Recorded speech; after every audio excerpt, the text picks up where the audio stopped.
आपल्यासोबत आहेत विजय जावंदिया, जे वरिष्ठ राजकीय नेते सुद्धा राहिलेले आहेत आणि या सगळ्या सामाजिक राजकीय घडामोडींचे अतिशय निरीक्षक सुद्धा आहेत। विजय जावंदियाजी, मनमोहन सिंग यांचं जाणं हा काँग्रेससाठी आणि एकूणच भाजपच्या समोर काही महत्त्वाची अशी माणसं जेव्हा उभी होती त्या काळातली जी माणसं होती त्याच्यापैकी एक नाव आहे।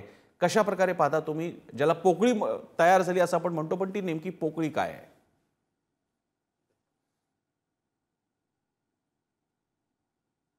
नमस्कार जावंदियाजी, माझा आवाज पोहोचतोय तुमच्यापर्यंत? हो आला बोला। तुमचा आवाज। Yes. मी नमस्कारही म्हटलं तुम्हाला। माझा आवाज पोहोचला की नाही पोहोचला? बोला बोला बोला, सविस्तर बोला। मनमोहन सिंगांचं जाणं हे फक्त काँग्रेस करताच नाही, तर या देशातल्या एका चांगल्या उच्च दर्जाच्या राजकारणाकरता सुद्धा फार मोठं नुकसान आहे असं माझं मत आहे। आणि विशेष करून मुक्त अर्थव्यवस्थेची रचना मनमोहन सिंगांनी केली।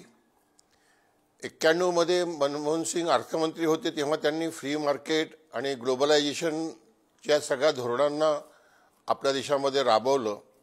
पण याच मनमोहन सिंगांनी जेव्हा ते देशाचे प्रधानमंत्री झाले 2004ला आणि त्यांच्या लक्षात आलं की या नवीन आर्थिक धोरणांमुळे गाव आणि शहर यांच्यातलं अंतर वाढतं आहे, आर्थिक अंतर वाढतं आहे, दरी रुंदावते आहे, तेव्हा त्यांनी त्याच्याबद्दल विचार करण्याकरता अत्यंत गंभीरपणे आपला सगळा विचार सुरू केला।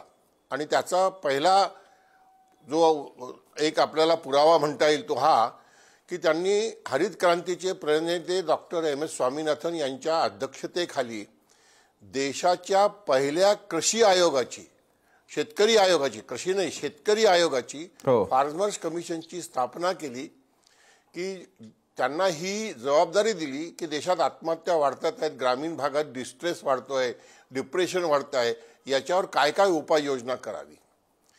मला असं वाटतं की ही एक फार मोठी घटना होती की फ्री मार्केट, WTO याचा सगळा रुरल इकॉनॉमीवर काय परिणाम होतोय आणि देशात गाव आणि शहरातलं अंतर जे वाढतं आहे त्याच्यावर विचार करण्याची गरज आहे। हे मनमोहन सिंगांसारख्या फ्री मार्केटच्या सपोर्टरनी जेव्हा मान्य केलं तर हा त्यांच्या मनाचा मोठेपणा दाखवतो। इतकंच नाही तर मला हे सांगायला काहीच संकोच नाही की मनमोहन सिंग हे माझ्यासारख्या सामान्य कार्यकर्त्याच्या गावात वायफळला आले होते। आणि ते का आलेत तर P साईनाथ या पत्रकारांना ज्यांना मॅगसेसे अवॉर्ड मिळालेला आहे त्यांनी देशातल्या शेतकऱ्यांच्या सर्व राज्यात होणाऱ्या आत्महत्या, केरळपासून तर पंजाबपर्यंत, आणि देशातल्या शेतकऱ्यांना शेतीमध्ये, ग्रामीण अर्थव्यवस्थेमध्ये होणारी डिस्ट्रेस, शोषण वाढलेलं, याच्या ज्या सगळ्या बातम्या जगात त्यांनी पसरवल्या त्यांचा मनमोहन सिंगांशी संबंध होता।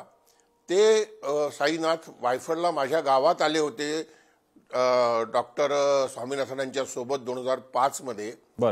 तेव्हापासून ते माझ्या संपर्कात होते। त्यांनी मनमोहन सिंगांना विनंती केली की तुम्हाला सगळं माहिती आहे पण तुम्ही या वायफळ गावात जा, विजय जावंदियांच्या सहकाऱ्यांसोबत बसा, म्हणजे त्यांच्या पोटात काय असंतोष आहे, डिप्रेशन आहे तुमच्या लक्षात येईल।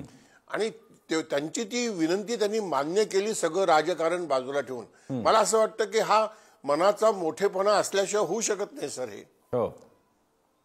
जावंदियाजी, एक म्हणजे अनेक मोठे निर्णय आहेत त्यांच्या काळातला, पण त्यातला एक अतिशय मोठा निर्णय जो सांगितला जातो आणि तो मोठा होता, 60,000 कोटी रुपयांची शेतकरी कर्जमाफी। त्याकडे आज तुम्ही कशा प्रकारे बघता? मोठा रोष होता त्या काळामध्ये, शेतकरी आत्महत्या मोठ्या प्रमाणात झाल्या होत्या, त्या पार्श्वभूमीवरती हा ऐतिहासिक निर्णय घेण्यात आला होता। नाही, तुम्ही जे म्हणताय माझं असं मत आहे, मी जे म्हणतोय ना की मुक्त अर्थव्यवस्थेनंतर गाव आणि शहर यांचं अंतर वाढलं हे त्यांच्या लक्षात आलं। त्याच्याकरता त्यांनी स्वामीनाथन कमिशनची स्थापना केली। ते माझ्या गावात आलेत, मी असं म्हणत नाही की ते माझ्यामुळे झालं म्हणून, पण मला असं वाटतं की आम्ही जे काही मुद्दे त्यांच्यासमोर मांडलेत आणि त्याचं त्यांनी जे उत्तर दिलं ते मला असं वाटतं ते फार महत्त्वाचं आहे। मी अत्यंत नम्रपणे आपल्यासमोर मांडतो की आम्ही त्यांना असं म्हटलं की शेतकऱ्यांना कर्जमाफी हवी आहे, पण ती कर्जमाफी वारंवार नको, एकदाच हवी आहे कर्जमाफी, आणि आम्हाला नंतर कर्ज परत करण्याची ताकद पाहिजे आहे। आणि ती ताकद आम्हाला MSPच्या मिनिमम सपोर्ट प्राइसच्या वाढीतनं नफेशीर किमतीतनं मिळणार आहे. आणि मग गावातलं ते इन्क्लुसिव्ह ग्रोथ म्हणायची त्यावेळेला, जे आता सबका साथ सबका विकास आहे. तर म्हटलं जर तुम्हाला सर्वसमावेशक विकास करायचा असेल तर मग तुम्हाला गावातल्या शेतमजुरांची मजुरीही वाढवावी लागेल. आणि म्हणून मी त्यांना विनंती केली होती की जेव्हा केव्हा तुम्ही 6वं वेतन आयोग लागू कराल तेव्हा तेवढं वेतन नका वाढू, पण त्या तुलनेत गावातल्या मजूर भावा बहिणींचं वेतन वाढलं पाहिजे. ते हिशेबात घेऊन शेतीमालाचे भाव जाहीर झाले पाहिजेत आणि ते बाजारात मिळाले त्याच्याकरता स्टेट इंटरव्हेन्शन पाहिजे. बरं, तुम्ही जे कर्जमाफी म्हणतात, मला असं वाटतं की त्यांनी 3 महत्वाचे निर्णय घेतले होते 2008-9 पर्यंत गाव आणि शहर यांच्यातलं अंतर कमी करण्याकरता. जेव्हा त्यांच्या लक्षात आलं की ग्रामीण भागात पैसा पंप करण्याची गरज आहे, त्यातला हा निर्णय होता. 60,000 नाही, जवळपास 70-72 कोटी रुपयाची संपूर्ण देशातल्या शेतकऱ्यांची कर्जमाफी त्यांनी केली होती. दुसरा निर्णय त्यांनी घेतला होता की रोजगार गॅरंटी योजना मनरेगा ही राष्ट्रव्यापी केली होती त्यांनी, महाराष्ट्राची रोजगार गॅरंटी योजना. तिसरा निर्णय त्यांनी जो महत्वाचा घेतला होता तो 28 ते 50% MSP एका रात्रीत वाढ. इतकी वाढ एका वर्षात याच्या आधी कधीच झाली नाही. सर, मी सगळ्यांच्या माहिती करता सांगतो, अनेक लोक हे सगळं विसरून जातात. अहो, कापसाचा हमीभाव 2030चा 3,000 केला होता, 50% वाढ. आणि सगळ्या शेतीमालाचे भाव 28 ते 50% केले होते. अनेक लोक म्हणतात की डॉक्टर मनमोहन सिंगांनी डॉक्टर स्वामीनाथनचा C2+50% फॉर्म्युला पूर्णपणे नाकारला नाही. हे पाऊल होतं C2+50% जवळ जाण्याचं. आणि त्यावेळेला डॉक्टर हक जे CACPचे चेअरमन होते, आता ते राहिलेत, त्यांनी मला सांगितलं की कापसाचा हमीभाव 3,000 हा C2+50% आहे. आणि तुम्ही आजही जर कृषी मूल्य आयोगाच्या वेबसाईटवर गेला तर तुम्हाला हा पुरावा मिळेल.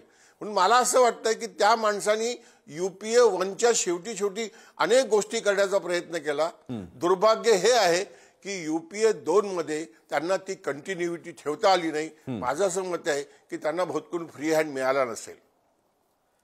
जावंदियाजी, धन्यवाद. आपण पुढारी न्यूज बरोबर आपल्या या आठवणी आणि आपल्या या भावना मत व्यक्त केलं.